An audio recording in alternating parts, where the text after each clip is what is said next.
అసలు సీమంతం అంటే ఏంటి? సీమంతం ఎన్నిసార్లు చేసుకుంటారు? సెకండ్ టైమ్ సీమంతం అవసరమా చేసుకోవడం? అని అడిగే వాళ్ళకి ఒక చిన్న ఆన్సర్ ఇవ్వాలనుకుంటున్నాను. సీమంతం అంటే ఏంటి?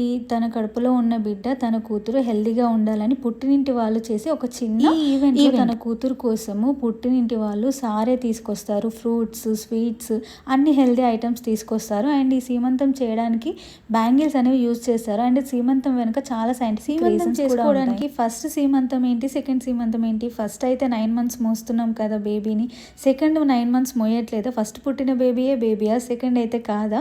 అదేంటో నాకు అర్థం కాలేదు. అప్పట్లో ఇంట్లో సిచ్యువేషన్స్ని బట్టి అమ్మాయికి ఒక్కసారి శ్రీమంతం చేయడం, 2 సార్లు శ్రీమంతం చేయడం అనేది వాళ్ళు డిసైడ్ చేసుకునేవాళ్ళు. సో ఫస్ట్ టైం చేసి సెకండ్ టైం చేసుకోవద్దని రూల్ ఎక్కడా లేదు. ఈవెంట్ చేసుకునే ముందు కూడా చాలా కన్ఫ్యూజన్స్ ఉండే. నేను పంతులు గారిని కనుక్కున్న తర్వాతనే ఎవరు ఏమనుకుంటే ఏంటి, నా వైఫ్ హ్యాపీగా ఉండాలి, నా కూతురు హ్యాపీగా ఉండాలని చెప్పి మా అమ్మ వాళ్ళు, మా హస్బెండ్ అయితే ఈవెంట్ చేశారు. అండ్ నేనైతే చాలా చాలా చాలా హ్యాపీగా ఉన్నాను.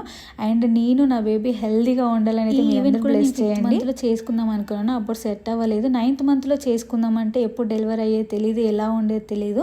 సో అందుకే 7th monthలో చేసుకున్నాను. నేను ఈ ఈవెంట్ని ఎంజాయ్ చేస్తూ చేసుకోవాలనుకున్నాను కాబట్టి 7th monthలో ఈ 2 లుక్స్ ఎలా ఉన్నాయో కామెంట్ సెక్షన్లో కామెంట్ చేయండి. అండ్ మీకు ఏమైనా డీటెయిల్స్ కావాలి అంటే కూడా కామెంట్ సెక్షన్లో కామెంట్ చేయండి. నేను ఫుల్ వ్లాగ్ అయితే ఇక్కడ కింద లింక్ ఇస్తున్నాను, చూసేయండి.